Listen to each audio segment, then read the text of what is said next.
Okay, we're on the air with another episode of Future Tech Chat. Today we're going to be talking about net neutrality, which is a topic that's been in the news a lot this week. I have co-host Mike Attrell with me, as always. How you doing, Mike? I'm doing great today. How are you today, Rob? I'm fantastic. And our special guest today, Keegan On. How you doing? Special. Special. So, net neutrality. Um, it's sort of on the same sort of thing as quantum mechanics. They say that nobody really understands quantum mechanics. I think it's kind of the same thing with net neutrality. A lot of people talk about it. A lot of people talk about understanding networks, but they're pretty complicated. I'm not sure there's anyone on Earth that completely understands how net neutrality should be enforced and uh, how the laws that are being proposed will actually affect net neutrality in the future. Because it's really complicated and with a bunch of corporate interests involved and politics, and it's going to be interesting to see how it all plays out. So why don't we start with a little background, just go into what net neutrality is and why it's important. Uh, Mike, do you have anything? You said you seem to have done the most research on this. Well, I'd say it was very scrambled research once I realized that it was actually happening. I'm not going to lie, at least at first I thought that the net stood for internet neutrality, but it's actually network neutrality, so Yeah, that's I mean it's the same. it is, but anyway. But yeah, I guess after doing some research, I realized that yeah, like you said, it's kind of businesses having vested interest in how these services are regulated, and they're trying to obviously make the most money.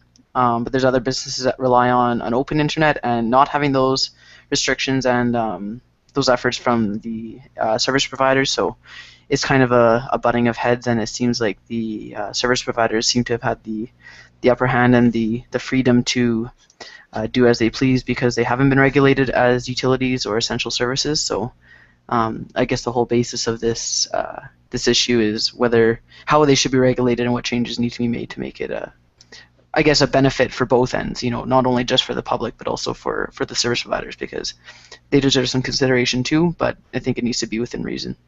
Right. So the main principle of network neutrality is that every bit that gets sent across the internet, every piece of data, should be treated equally. You can't give preference or a speed boost to any particular data, and that's most important to corporations that actually have a stake in what data gets sent where.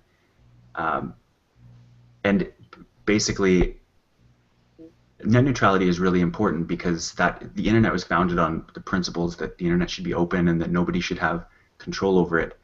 Um, but there's even the point that during peak hours, your internet gets slowed down because there are so many people bogging it down. Uh, it's the internet itself is actually it's sort of a huge nebulous concept that there's no way to really know whether net neutrality actually exists in any form right now, because the internet is to 99% of people is just a black box that shows them pictures of cats and burgers. It's difficult to define the internet, and it's hard to say whether it's neutral, especially to people that don't like people like us that are sort of sitting there trying to figure out. I mean, we all pay for internet plans, and we have access to websites, so it sort of seems like, yeah, net neutrality. I can go to Facebook just as fast as I can go to Twitter, and I can go to NBC.com just as fast as I can go to ABC.com. But there's no quantitative way to actually measure internet speed, and so that's the whole reason they want to talk about not necessarily regulating the internet, but just determining how this is all how corporations and their interests are affecting net neutrality, and whether there actually is a reason to regulate the internet as a utility, which is one big part of the discussion that was had this week at the Federal Communications Commission in the States. Yeah, I think you mentioned about that right now they're not supposed to speed up specific services, but I think it's important to note that the rules right now, I believe, actually state that they're not allowed to slow down discriminately. But there's nothing like with this whole thing with like Netflix and Comcast and how they're able to pay for that fast lane to enhance their streaming services. And right now the rules don't disallow that, from what I understand. It's kind of a Wild West type of thing. Yeah. But I guess the whole thing is that they're saying, okay, well, you can't slow anyone down, but you're allowed to pay a premium to speed people up. Right. And they're saying that last one's more okay, but it's really the same thing. Yeah. Like, where is this fast lane, and why can't we see it? Yeah. Have you guys noticed any? I mean, the whole thing is that Netflix paid, I think it was Comcast in the States. Yeah. To speed up Netflix, and it sort of it made me wonder, and it still makes me wonder why that was necessary. Like, what is the net difference on network level that makes you have to pay, that when you pay extra suddenly you're in this fast lane? Like, why is that a thing that the internet has? Doesn't that necessarily mean that they're slowing everybody down if there's a fast lane that exists? Mm-hmm.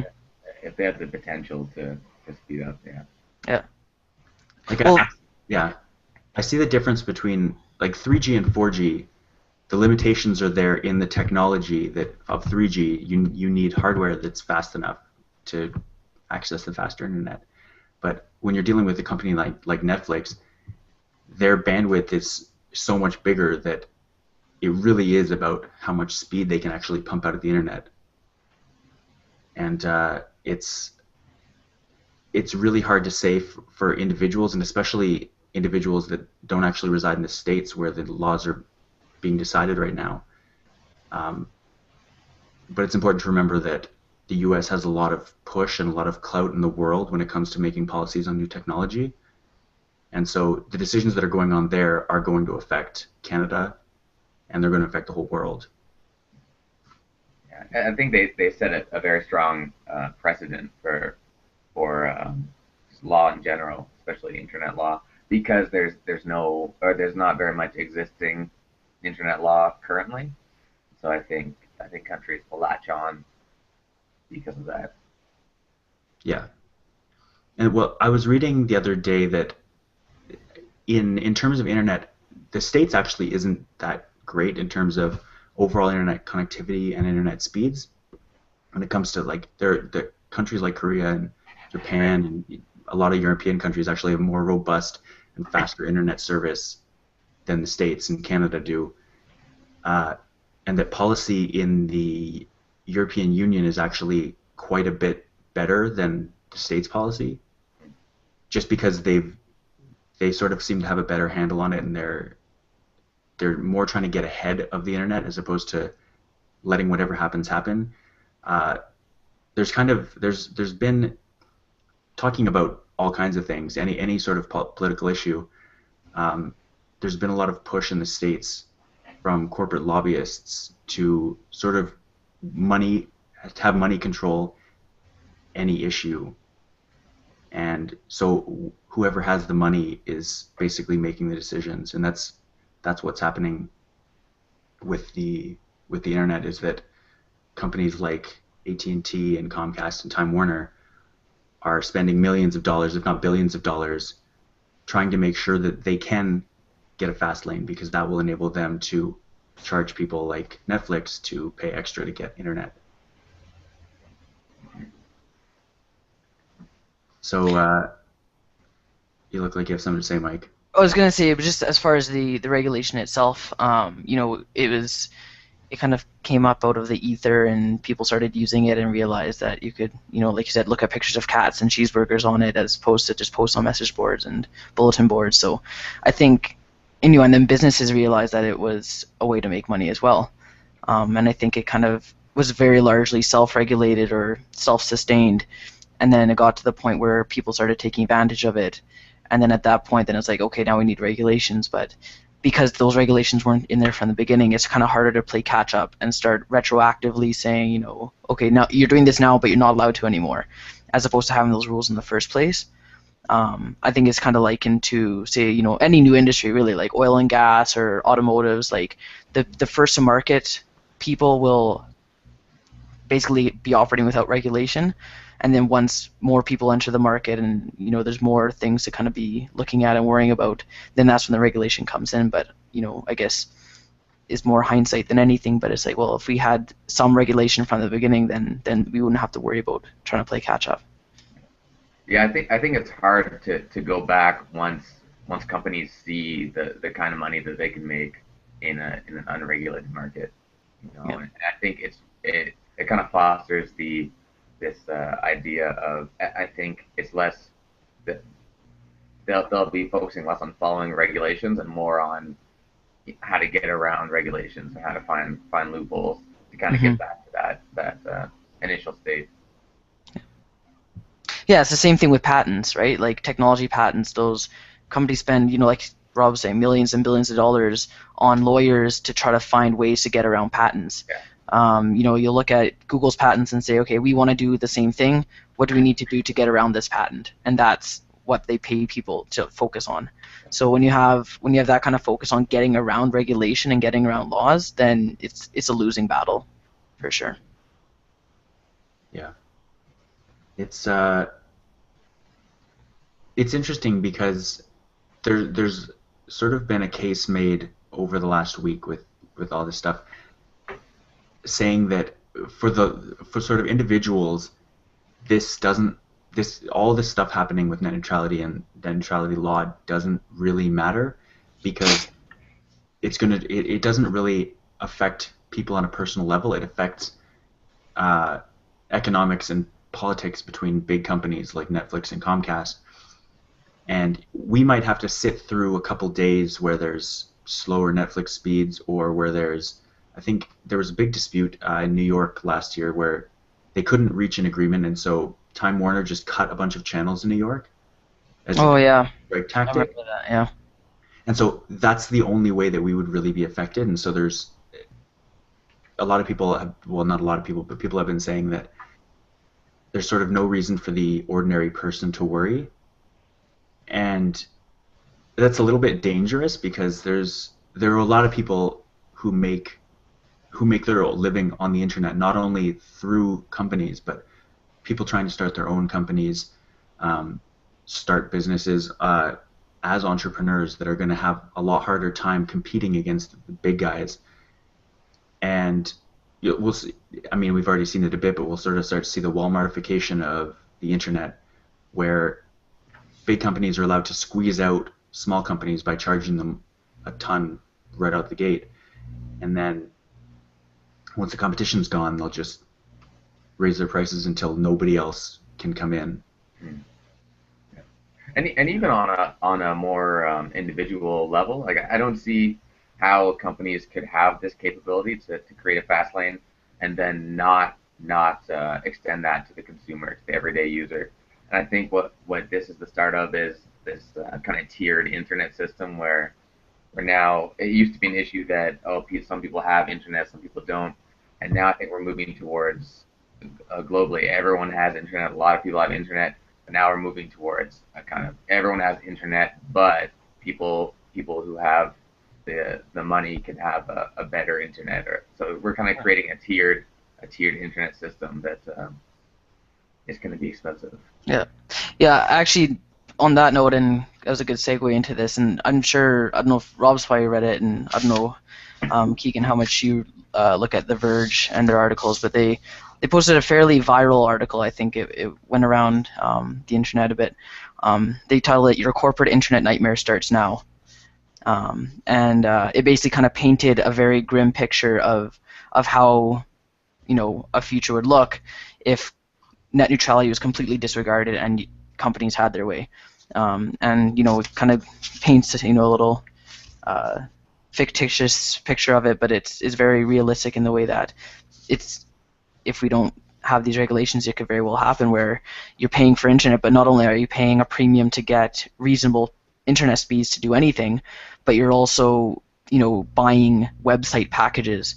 Right. Where you're paying $50 a month, but you only get Facebook and Twitter and Google search, right?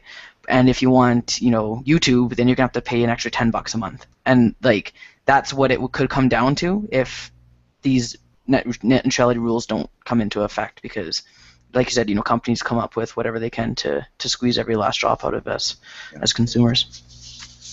Yeah, because it's not. Yeah, that's the thing about control is that I think that I think it's a very kind of human thing. Like once you realize you can control one aspect, so speeds, I think it's very easy to start to extend that and try to control other aspects of an industry or of a thing.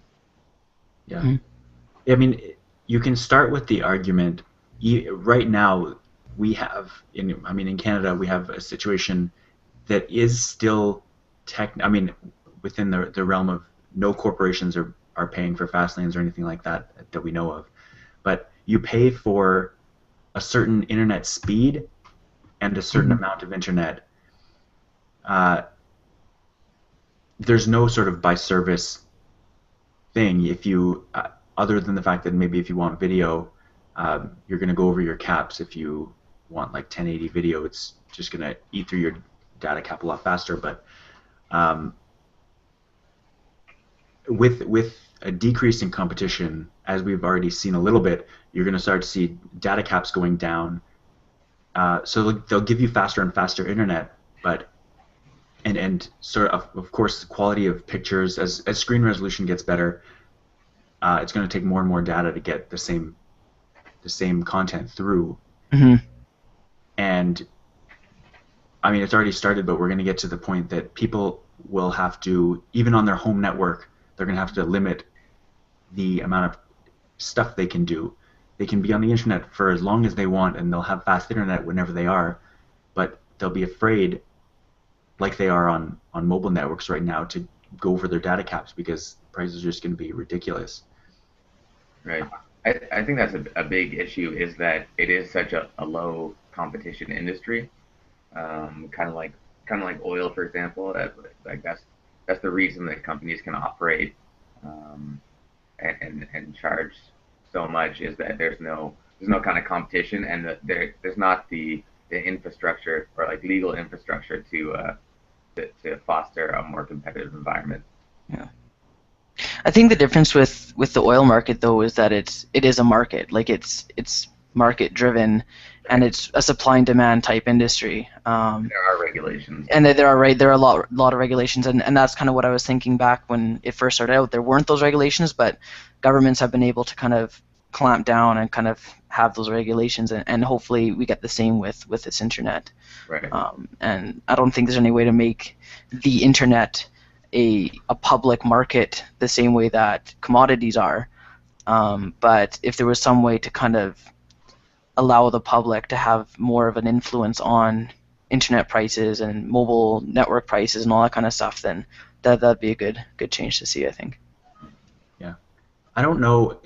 There's obviously a certain level, there's a certain speed threshold that's considered broadband. I think it's 6 megabits per second, which is really slow still, but that's considered like a basic minimum for having broadband internet access. And getting beyond that will start to be considered, across the world, will start to be considered just that's internet. And I mean, you already kind of see the network deneutralification. It's been going on for a few years, where organizations like mobile companies are the first to do this, will give you unlimited social networking on your mobile phone. Mm-hmm. And that already kind of is defeating the purpose of net neutrality. I mean, it's not technically slowing anything down, but it's giving you access to Facebook, to any content or anything that comes from Facebook.com doesn't cost you anything. So that gives you a huge incentive to use Facebook services. I've never actually had a plan that did that, but I've always wondered how they know, like, what is considered Facebook? Is it just the app? Is it the website? Like, if you click on to read a story that's outside Facebook, but it came from Facebook, does that count? Yeah, I know BlackBerry had and maybe still has those types of plans because their internet was managed, or their data was managed a different way, because their BlackBerry messaging was through data, but it was still considered. They'll say, "Oh yeah, I have unlimited BlackBerry messaging," and then you can either pick unlimited social networking or however much data per month kind of thing. And I think it is through specific apps that are preloaded onto the phone. Oh, so you don't think it's based on IPs or it's based on... No, I think it's if you're using it through an app. It's the same way that with Fido, back when before smartphones, you could get an email, unlimited email, and before we got unlimited internet, like $5 per month unlimited data, we got unlimited email, and you had to access it through the Fido, like the preloaded email app on our dumb phone. Like it wasn't a smartphone even at the time, but you could access email and it would be included in your price, but it wasn't considered mobile browsing and it wasn't considered data. It was just part of that package. But I hear what you're saying though, that it does seem to be kind of dancing that line of net neutrality, but again, it's regulated completely differently than I guess net neutrality would be. But Would it be though? Because it's... well, that's the thing. I don't know. Would it? I don't know, because the internet... I've been meaning to actually do more research into this and potentially make a video about it, but the internet is this huge abstract thing that even people who are on the internet, they say that there's this concept called the deep web. It's basically sites on the internet that you can visit, but that there's nothing on the internet that points to it. Search engines can't find it. Like they're not indexed by search engines. There's no website that has a link to that website, and they say that 80% of content on the internet is, you have to go to it to find it. You can't like navigate to it from another site. They got in trouble kind of recently, or not they. Sorry, there's a site called Silk Road, I think. Yeah. They got in trouble recently because it was kind of, because it's so unsearchable. It was this kind of network of like selling guns and drugs and even like hitmen and stuff. Yeah. I actually thought it was really, this is a slightly off topic, but it comes around. Silk Road is actually the name of the trail that people have been using for like 10,000 years from sort of the Middle East into Southeast Asia, up through to Europe. That's the name of the trade route that they used, and which has now sort of gone out of favor since they started having boats that could ship across the ocean and around Africa. It was a lot faster than going, but they've actually built a high-speed rail line on that same path, like the Silk Road of antiquity, to enable high-speed transport to, like, from Asia to Europe, which is supposed to make shipping, like, it's right now it's a nightmare to get things from Asia to Europe. It takes like months, but with this high-speed rail line, it's supposed to make shipping things to Europe and even to North America a lot faster, which I'm pretty excited for. It's a different kind of network. You said Silk Road and it made like that. That's sort of like the internet black market, right? Yeah. And the thing about the internet, especially an open internet, is that people who want to operate these sort of black markets on websites that can't be found by search, they're free to do that. Right. Like as soon as you cut off Silk Road 1, they've got Silk Road 2 ready to go. It's the same thing with torrent sites. Like you can shut down a torrent site, but that basically just cuts off that domain name, and then they use the next one that they have on the list. The Pirate Bay has been bouncing around from server to server in different countries, and like you can't really prosecute them because the laws that are trying to be fought aren't American laws. Right. And so they're perfectly, well, I don't know if it's perfectly legal, but they're able to just sort of bounce around and not get in any trouble. Mm-hmm. It's something I say a lot, is that I think we're living in an age right now that we'll look back on all of this kind of free download and pirating stuff.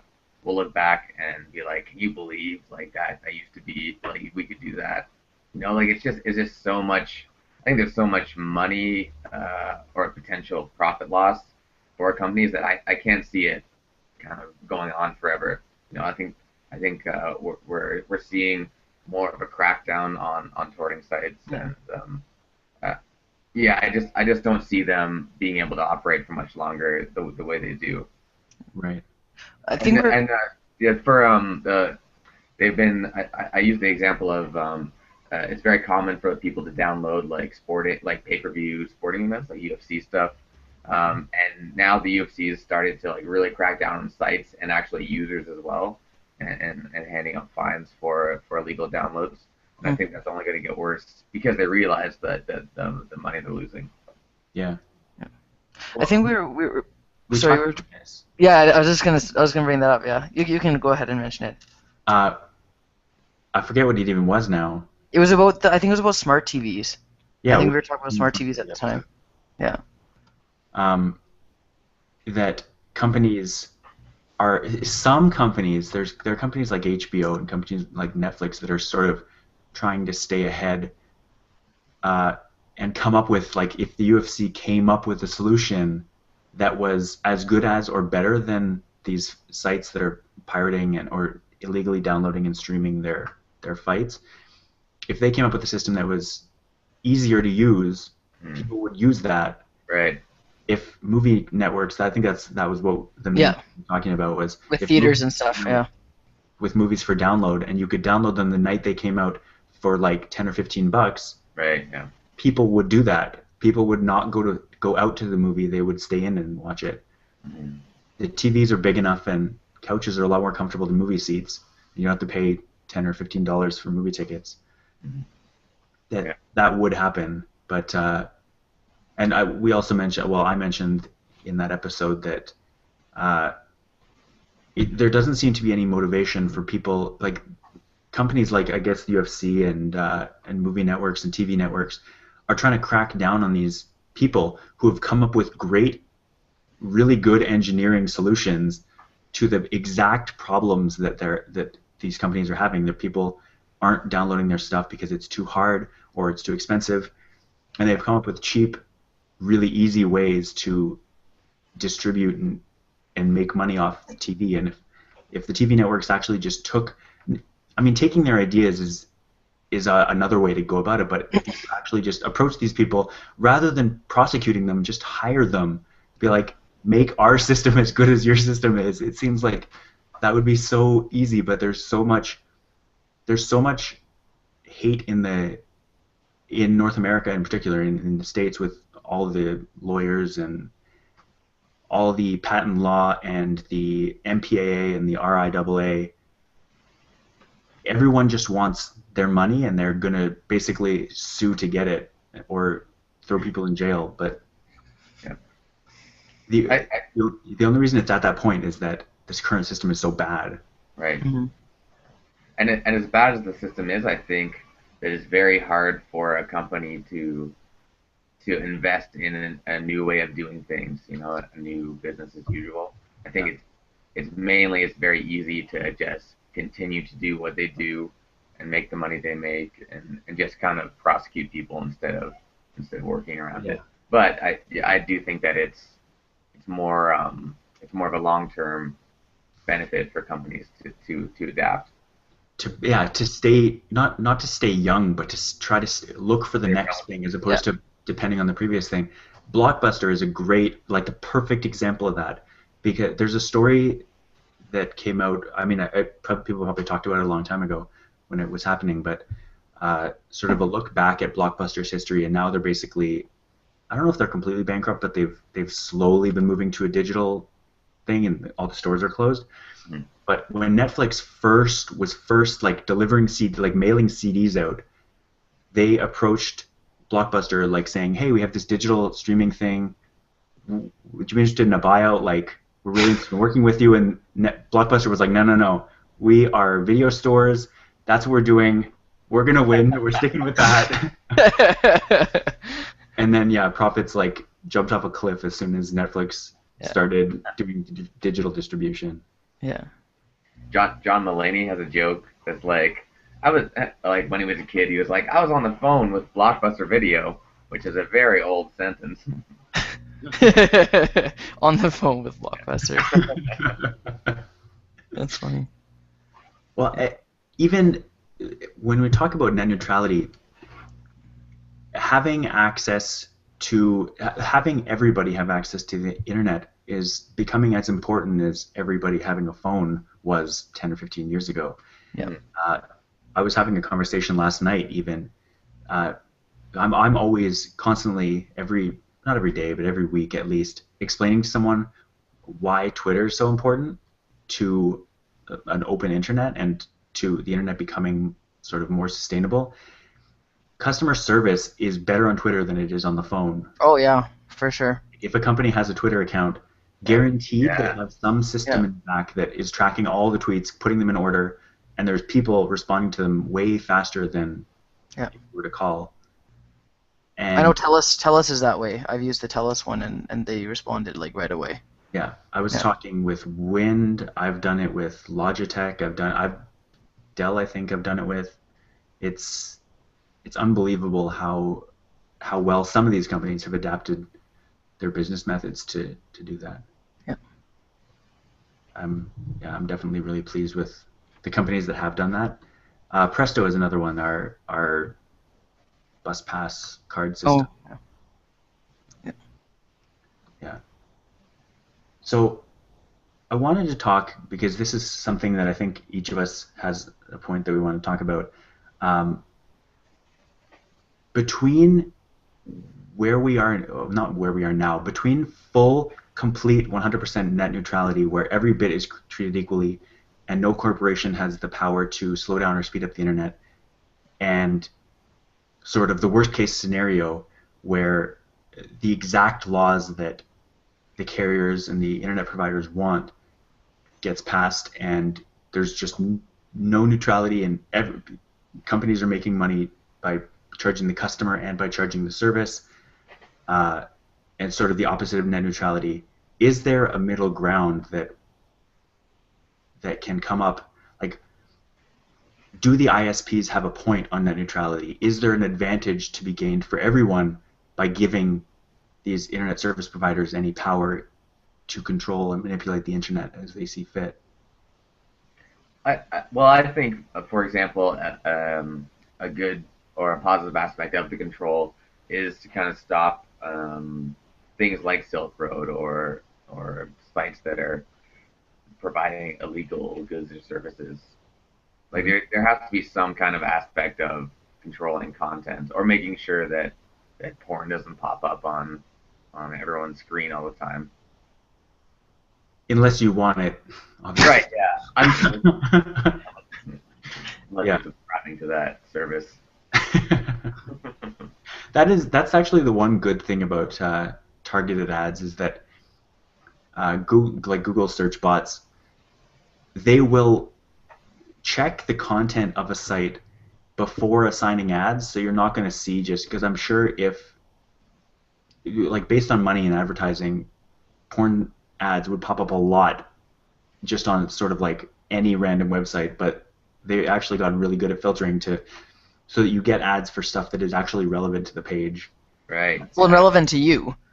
Well, not necessarily relevant to you, but I can think of a couple examples of how sites, like, I perfectly see the reason why that ad's there, but it is not at all relevant to me.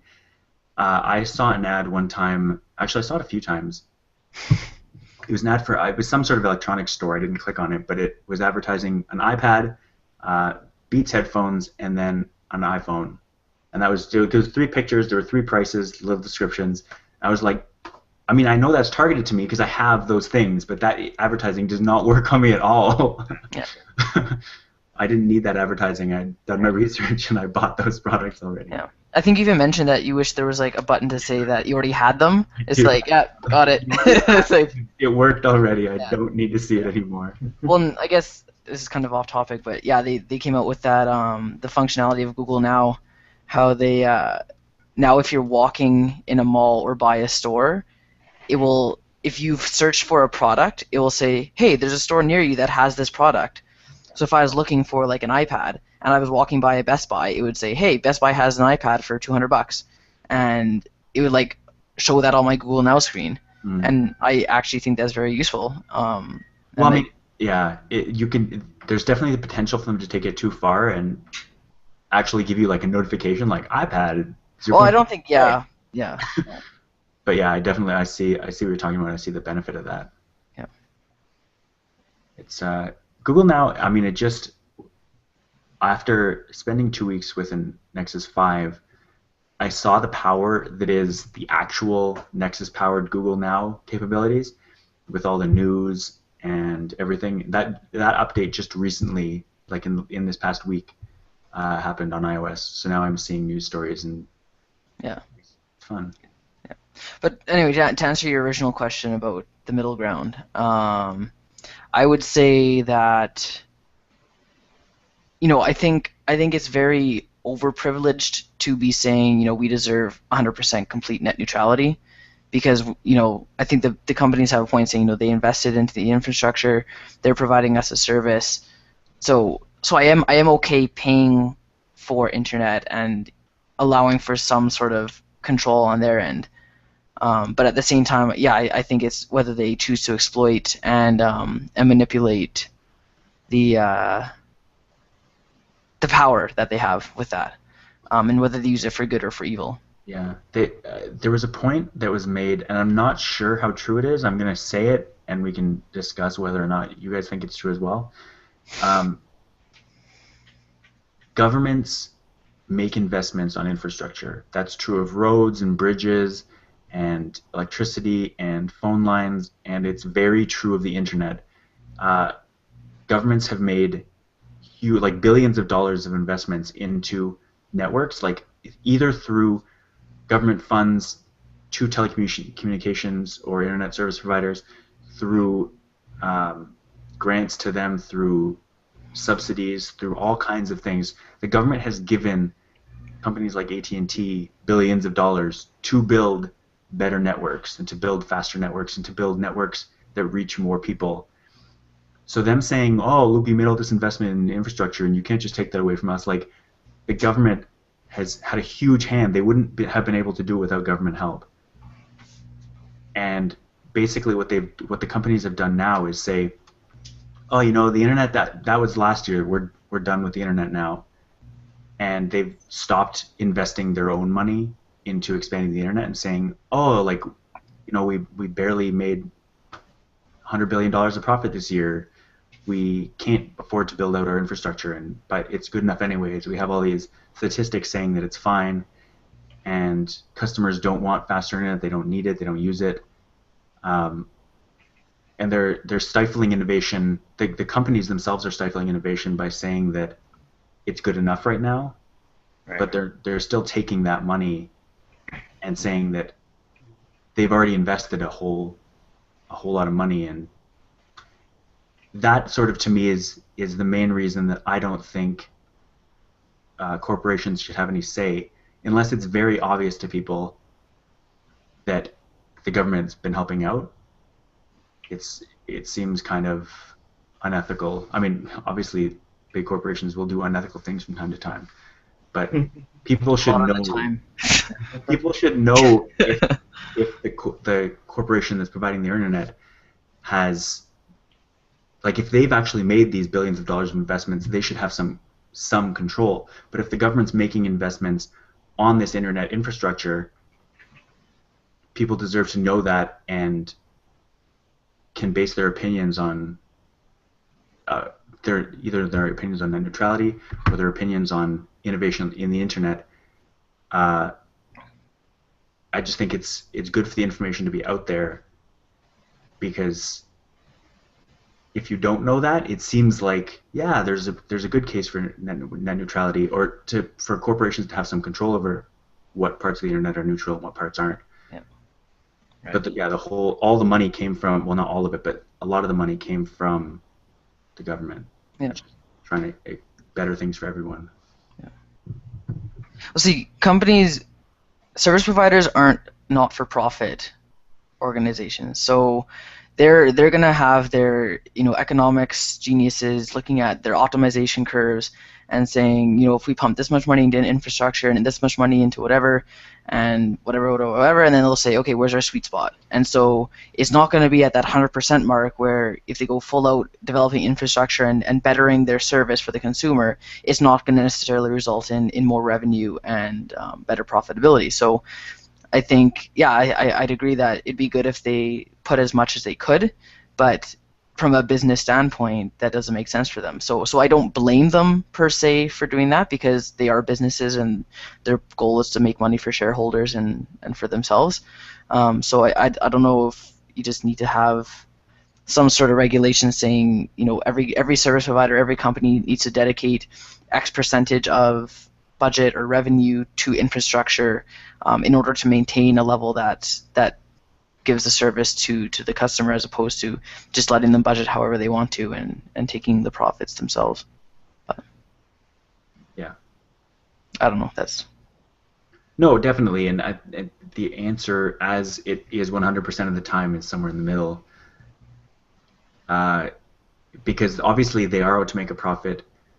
I don't think that it's necessarily true that it's up for debate, but it's not 100% true that that internet should be classified as a utility. Like, there is one internet, companies are in charge of helping maintain it. I don't necessarily think it should be like the Wild West where companies are going around like cutting other people's internet. But that there has to at least be an awareness from the government and from everyday people, consumers, about what's going on in the internet and what is changing and how it works. Like when new internet technology comes up, it's legally and sort of ethically speaking, it's in telecommunications and internet service providers' best interests to advance the technology. That's how they've been doing it for 100 years when it comes to television and radio and like telegraphs and all that stuff. The only reason that all of these developments have been made is because they keep putting money into infrastructure, they keep putting money into research and development, and saying that we're basically, if you say, oh, we're done, that the internet is the best we can do, now it's time to just maintain. I don't think that's ever a healthy attitude to have. Mm-hmm. And I think that's a symptom of such a low competition market where there's not a lot of, it doesn't drive innovation the way you see in other industries. Yeah. Well, look at Microsoft and how, for the longest time, they were the kings of technology, and they were all there was. It began and ended with PCs and Office and whatever they decided to make available. And then you had Apple come out, and then they had to start, focusing on developing their hardware and their software a bit more. But then you got the mobile market, and they barely invested in it at all until the iPhone came out, and then even then it's like, well, they're okay just staying out of that, but then Google came out with their Android, and it's like, okay, now we've got to actually figure something out. And I think they're doing a really good job of, it's late, but they're at least pushing, and I think they've come up with some good stuff so far in this last year or two. And I think it's a lot less of a two-horse race than it was before, I think, with that industry anyway. There was talk. I wrote a little piece on neutrality this week, and Nick, who's been on this show before, has said he commented that if having lobbyists and basically people who have worked for the telecommunications industry before, trying to make them money and trying to find loopholes, if those people who are actually on the committee for the Federal Communications Commission, if they're the ones making the decision, I made the argument that was bad, and that they have an interest in helping the people that have been paying them for all these years. Nick asked me, who should be doing it? Like, aren't they the best? They know the ins and outs of the industry. They know the most about the internet. And I'm interested in your guys' take on this, because I don't really agree. I don't think they have the best take. They just happen to be people who were they were involved in the policy discussion, but the side of the discussion they were on was how can people make money, and how can we avoid regulations that will make it harder for us to make money. Right. I feel like it's a very one-sided group, and it's a really confusing issue. So even there was I'll let you guys answer the question first, and then I'll go to what else I wanted to say. So do you think do you think there's anyone better qualified, or at least who's less likely to be biased than former lobbyists for the communications? I think the system should be set up in a way that would allow people who are more qualified to kind of rise to the levels of decision makers. I think that just because these corporations have been operating in a certain way, I don't think that gives them a validity or the right to dictate what happens with the internet. Yeah. So, I made the argument that someone like Bill Gates would be a good candidate to at least be involved in the discussion, if not actually be on the committee or be a part of the commission. People like him, people like Vince Cerf, who developed a lot of the protocols for the internet, I feel like they would have a strong case for how they would do this in an unbiased way, not trying to benefit corporations, but also not trying to stifle corporations. Obviously, Bill Gates is interested in technology's success, and he's interested in Microsoft's success, but he won't be making money off of whether the internet is neutral or not. Mm-hmm. Right. I'd liken it to, say, science decisions when it comes to government, and how a lot of the people, or even, Keegan, you can probably relate to this as far as education-based decisions, right?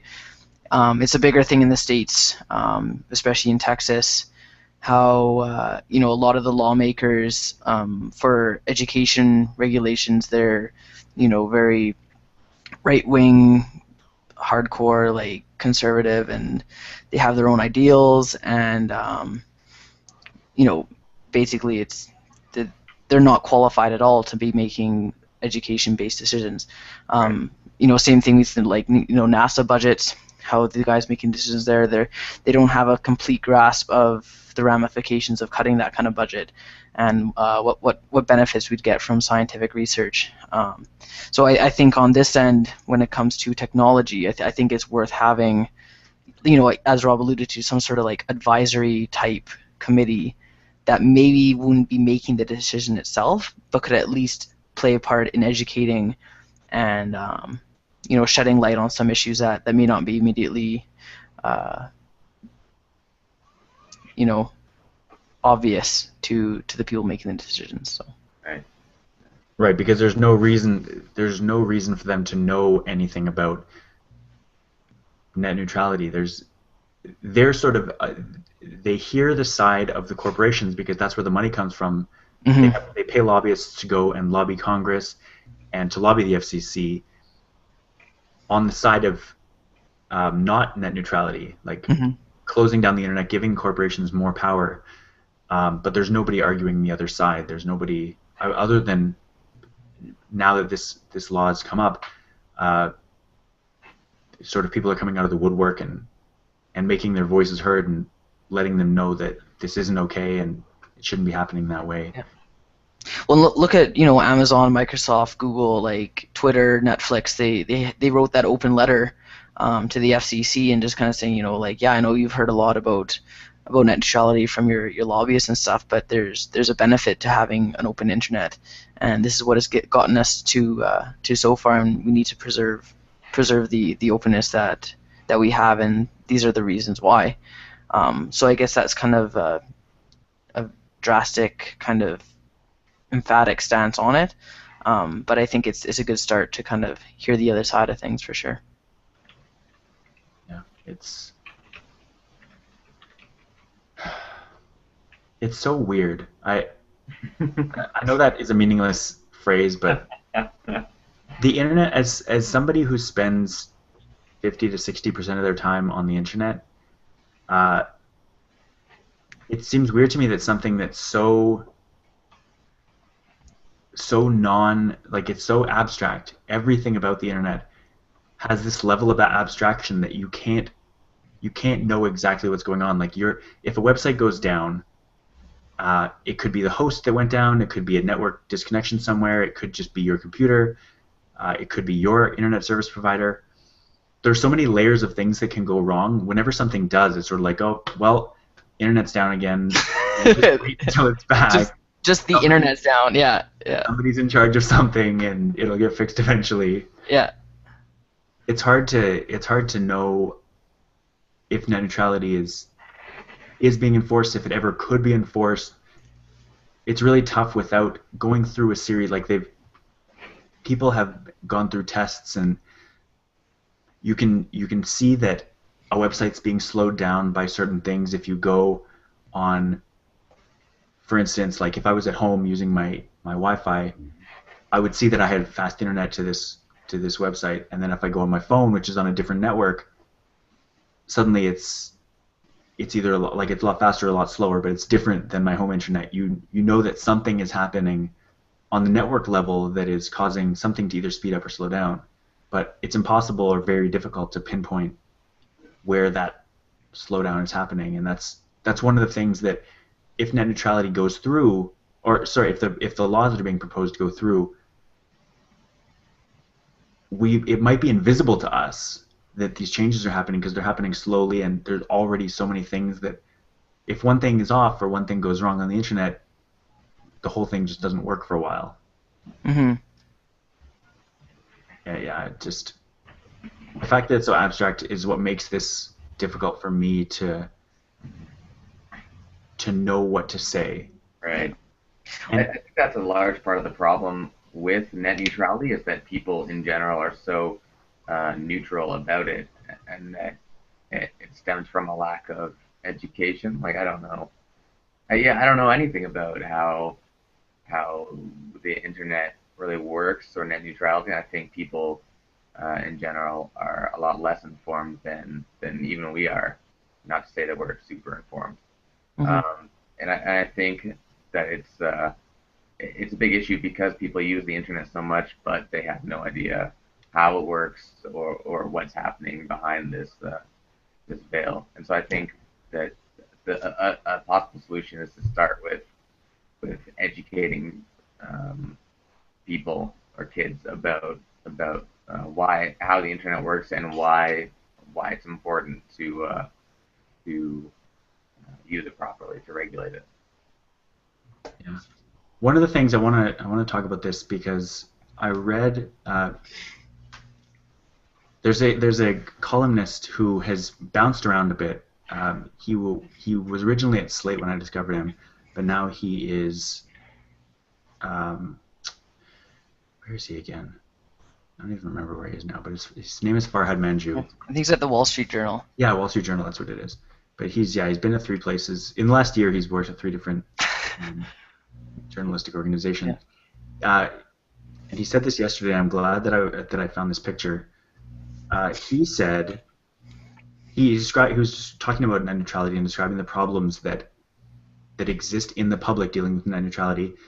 And he tweeted the blurb from the New York Times and from the Washington Post about the decision, and they were posted simultaneously. And the New York Times said the Federal Communications Commission voted 3-2 on Thursday to move forward with a set of proposed rules aimed at guaranteeing an open internet, prohibiting high-speed internet service providers from blocking or prohibiting high-speed internet service providers from blocking or discriminating against legal content flowing through their pipes.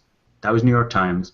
And then Washington Post said the FCC on Thursday voted in favor of advancing a proposal that could dramatically reshape the way consumers experience the internet, opening the possibility for internet service providers to charge websites for higher quality delivery of their content. What? The New York Times said basically, yep, they move forward to guarantee an open internet, like all's good, net neutrality is fine, and the Washington Post about the same thing said that the FCC voted to advance a proposal to end net neutrality and to change the way things are. Right. It's just like his comment was, this is the whole problem with the network neutrality proposal right here. And I found the same thing on Thursday after like there was the whole big debate at the FCC, and they voted on net neutrality. But once it ended, I was sitting there. I was just like, wait. I was reading all about it and reading everything that people were saying, and I came out of it. I was like, wait. They voted 3-2, and I get that, but Which way? well, yeah, I still don't know. The prevailing opinion seems to be that they voted to continue with the proposal that they proposed, which is net neutrality bad. But like you have to dumb it down that much to be able to be like, okay, that's the bad thing. The bad thing that we thought shouldn't have happened did happen, because some tech places, or places like even the New York Times, are saying like, yep, it's all good, things are fine. Huh. Yeah, and I think that's a big issue, is that these kind of media corporations are able or try very hard to control the story and control opinion, and they're in a very powerful position to kind of manipulate what people see and what people understand about the issue. Yeah. Well, there was a big thing, I guess, this past week in politics about Karl Rove, who worked for the Bush administration, and he's a staunch Republican, talking about how Hillary Clinton might have brain damage. Like he throws out just casually, oh, maybe Hillary Clinton has brain damage. She was in the hospital, and who knows? And like, that doesn't even make sense. If you have something substantiated to say it. But like, they can control the story, and places like Fox News do control the story. They talk about something and then say, and then another show on Fox or another Fox network will be like, oh, look what Fox News said. They said that this is happening, and then the original people will go back and be like, oh, look, they agree with us. Like, all these different opinions circling around, and in that way they shape the narrative to be whatever they want it to be. And again, it's the same thing, because there are organizations and companies and conglomerations and networks of companies who control the media and internet policy and internet service. Like, there are all kinds of mergers going on all the time. Yeah, they're all completely like vertically integrated. Yeah. And they can just modify every level of the service because they own all the levels, and that's like, right. Yeah, like, I don't know, but yeah, we don't see that as a consumer, and on more than one occasion, Harney will be like, oh, they're owned by them, like, because at the end of the credits they'll say, oh, a Time Warner production or whatever, and it's like, oh, I didn't even realize that. Yeah. That you have that kind of association there, and it's like, yeah, if I didn't know that, it's like, I don't know, you wouldn't know otherwise. Yeah, well, I mean, that was the whole. I mean, it wasn't. It was this like sort of the subconscious reason that 30 Rock existed as a show, was to show how ridiculous this is. It started off with NBC, and they were talking about vertical integration and getting placement onto Tina Fey's show, and eventually they worked in Comcast or Cabletown buying out NBC, and like they went through great lengths on NBC to show how ridiculous it is that all this is happening. Yeah. And it's nice that they can do that and veil it in comedy. Like, that's the best kind of satire, is the satire that a lot of people watch it and not even realize that it happens. Yeah. That describing real events that have actually happened. Yeah. Or when the episode where Tracy Jordan is trying to sell his meat machine. Meat machine, yeah. And Jack Donaghy pulls out that big chart of like, oh, we can't sell it, but we'll put it to one of our subsidiaries, and it's the big chart of who owns what and how. Oh, okay. Well, yeah, and then the parent company is always Scheinhart Wig Company. Like, it's just a wig company is owned. Or also, I have like ads like this. I don't know if you can see. Is this showing up? Yeah. Yeah. So this is like a recent Comcast ad that's kind of attacking. It's trying to control the story on net neutrality and trying to turn consumers against net neutrality. So they're saying that like this kind of merger is a good idea for net neutrality. Just kind of taking advantage of, like we said at the beginning, how people don't really understand net neutrality fully. Yeah.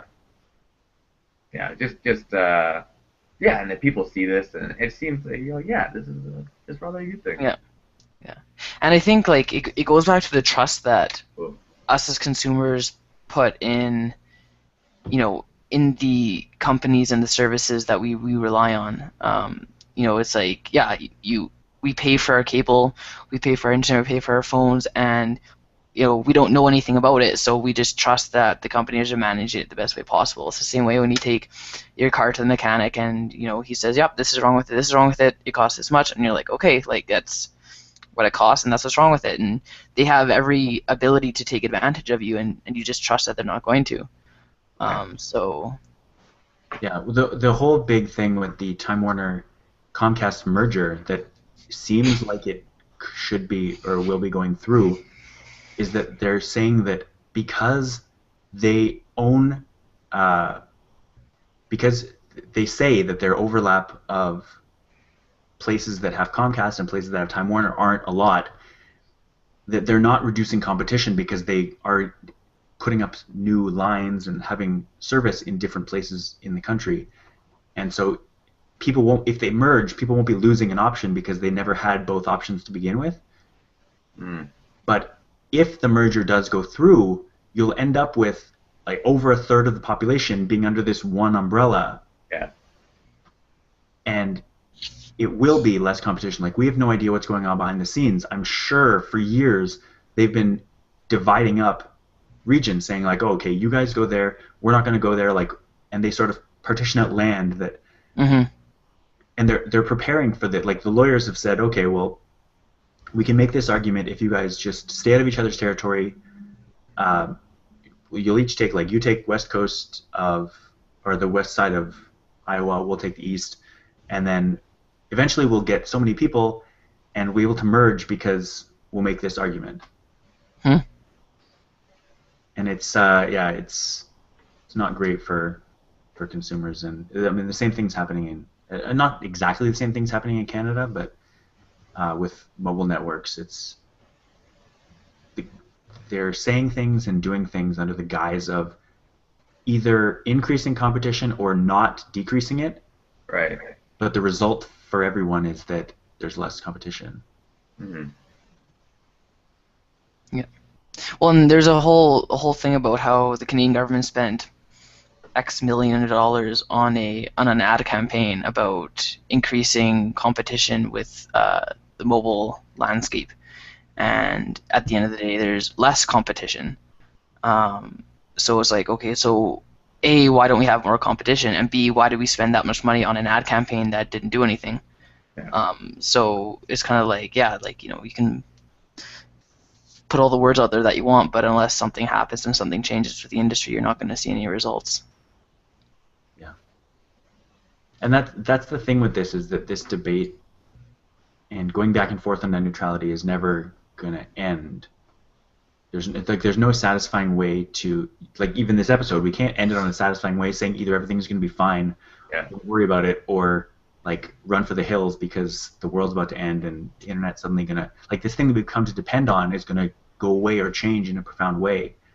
There's no solid conclusion either way at the end of this, and we're all just sort of left waiting because we as individual people have no idea what's best and what is going to result from either decision being taken. Right. And that's that's a great segue. Unless you have something else to say, that's a great segue to ending the episode. Yeah. Well, basically, everyone's gonna have their own best interests in mind, and you're never gonna find a middle ground. And if it's one way, everyone's gonna want it the other way. So. Yeah, it's easier for everyone to stick with the status quo because it's not making our lives horrible right now. But like, if we change something and something bad happens as a result of the change, everyone will be like, oh no, we can't, like, we have to go back to the old way. But like, change comes with some hiccups. That's always going to happen. Yeah. It's not a reason not to change ever. Yeah. Wise words. I love change, to be honest. Every time a new Facebook layout comes out, I'm early adopting that. If only all we had to worry about was new Facebook layouts. Thank you.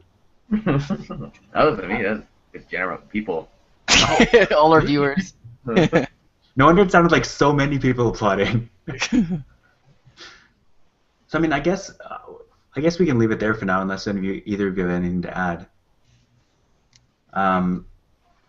We didn't get to news. Do you want to talk about your news, Mike, just for a couple minutes? Oh, I don't know. I guess it's worth noting if you're talking about competition and mergers and whatever Yeah. that Apple bought the Beats headphones line for just over $3 billion. So that was a big news item this week. Okay, I like that you brought this up because I was thinking about it when you mentioned it. Did they do that? Did that actually happen, or did they just say it happened? Like Dr. Dre posted, or who was it? It was Miguel or something who was friends with Dr. Dre posted about it, but then the post disappeared and like nothing has officially happened. Yeah. But everyone's like, oh, yep, he's an employee now. But I don't think it actually, like, I have no proof. There's no proof anywhere that I've seen that they actually did buy it. It's just like. Hasn't there been a press release by Apple or anything? No. I mean, they're notoriously quiet about things, but yeah, I don't know that that's actually. It seems weird to me. Like you don't have to check or anything, but like. I think it's like that with a grain of salt. I mean, I'm not guaranteeing they didn't, but it just seems weird to me that everyone's like, "Yep." So now Dr. Dre works for Apple. Like that's not how buyouts work. It's more complicated than that. Yeah.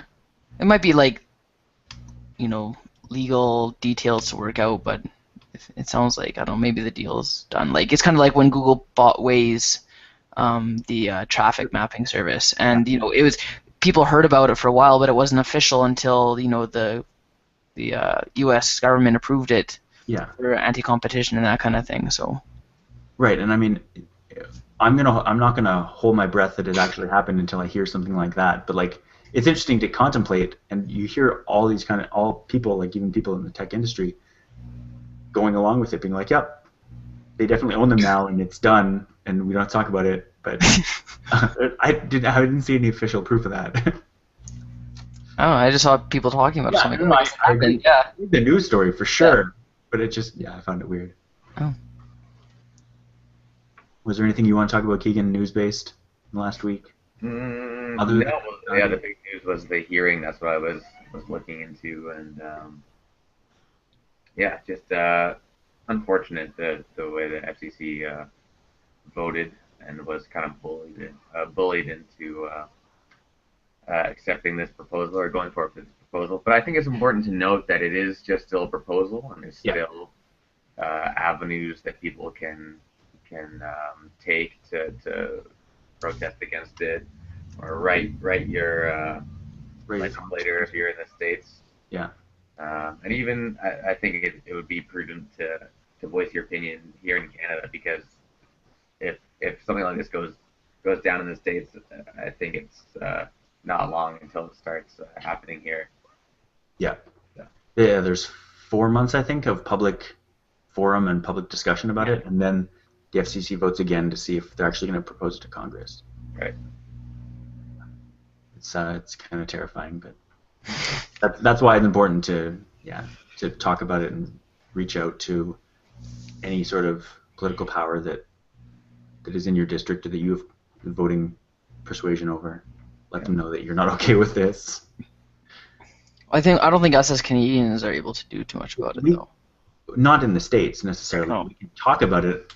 Yeah. And we can't vote for or against it.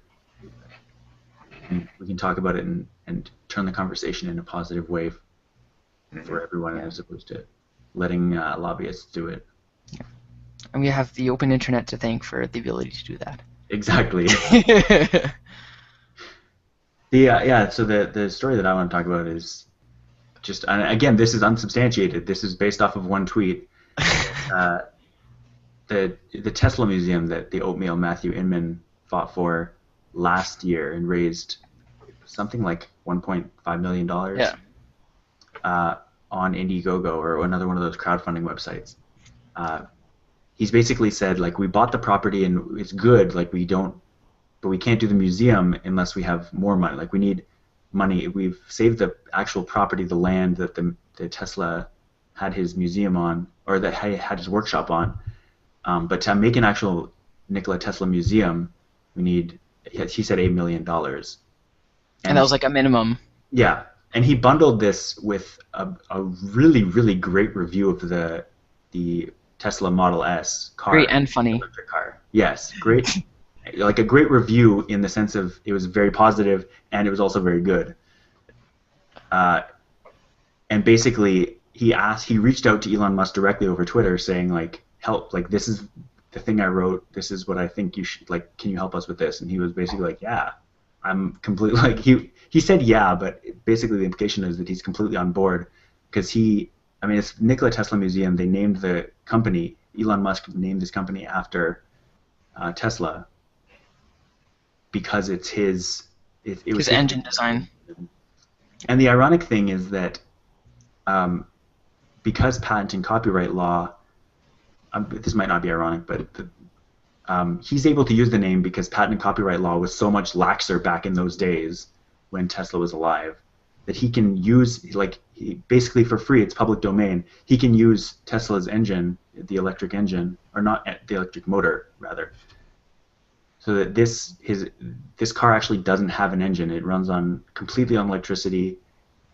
It's apparently super strong. It's expensive, but that upfront cost means that it's going to last a lot longer and be a lot better for years down the road.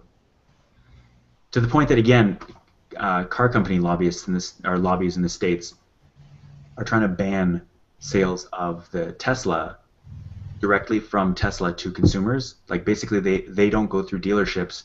They just they sell them directly to consumers because the product is so good they don't need to go through dealerships to try to sell them.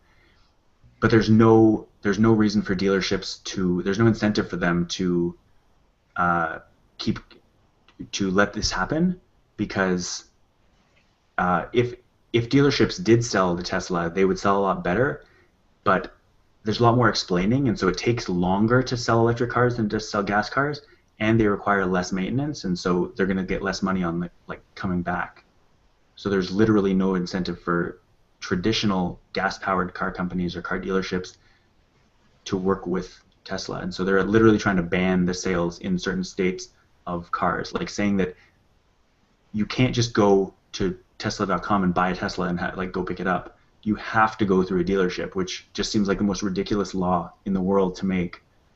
You cannot just buy a car directly from a company. You have to go through a dealership.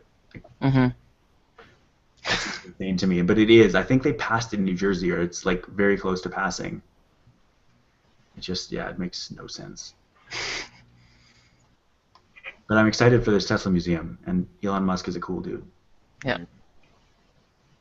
Super rich, cool dude. We can agree on that more than anything. So, we can stop it there. It's been a good 75 minutes. I wanted to say now, which is the worst time to say right at the end of a podcast, we're now officially on iTunes. The audio version of this podcast is on iTunes. So that when this podcast goes up, you'll find a link to this video in iTunes, and there's a bunch of other stuff there. There's if you go to futuretechchat.blogspot.ca, you'll be able to watch this video, and you can watch a bunch more videos on net neutrality. And we'll put some links to stories and stuff up there too. Yeah, we'll have them in the notes section of the podcast as well. Yeah. To the news stories. Cool. So I guess I'll see you guys soon. Yeah. Bye for now. See you guys next time.